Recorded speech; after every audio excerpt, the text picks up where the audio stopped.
কুমিল্লা জেলার সদর দক্ষিণ উপজেলার চাঞ্চল্যকর তৃতীয় শ্রেণী পড়ুয়া ৯ বছরের শিশু ধর্ষণ হত্যার ঘটনায় জড়িত প্রধান আসামি মফিজুল ইসলাম মফু র্যাব ১১ কর্তৃক গ্রেপ্তার। Rapid action battalion RAB CPC 2 Comilla এ বিষয়ে প্রেস ব্রিফিং করছেন।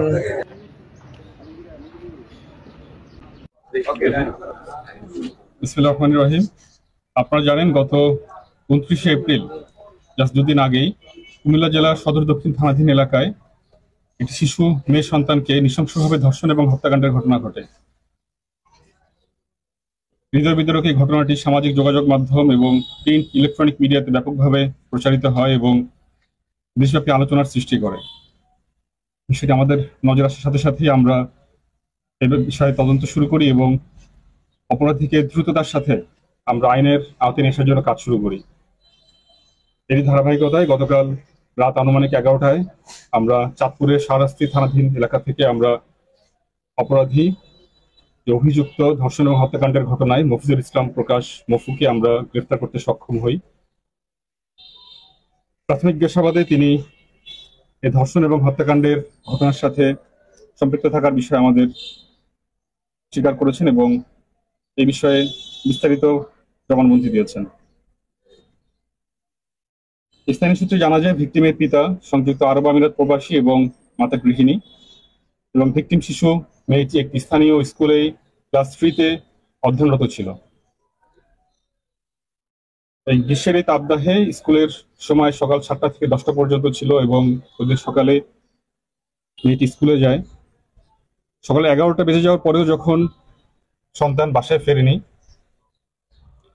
তখন মা চিন্তিত হয়ে পড়ে এবং মেয়ের খোঁজে বের হয়ে যায়। রাস্তায় কোথাও না পেয়ে মা সন্তানের খোঁজে স্কুলে চলে যায় এবং শিক্ষকদের জিজ্ঞাসাবাদে তিনি জানেন তার মেয়ে চলে গিয়েছে 10টার পরেই।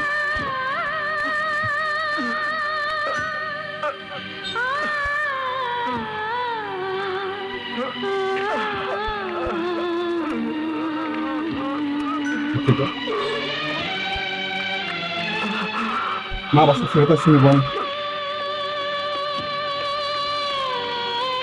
দুপুর আনুমানিক 3:30টায়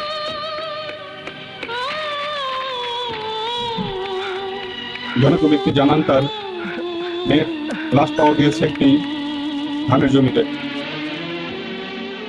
মা দ্রুততার সাথে ছুটে যান এবং লাশটি তার মেয়ে বলে শনাক্ত করেন।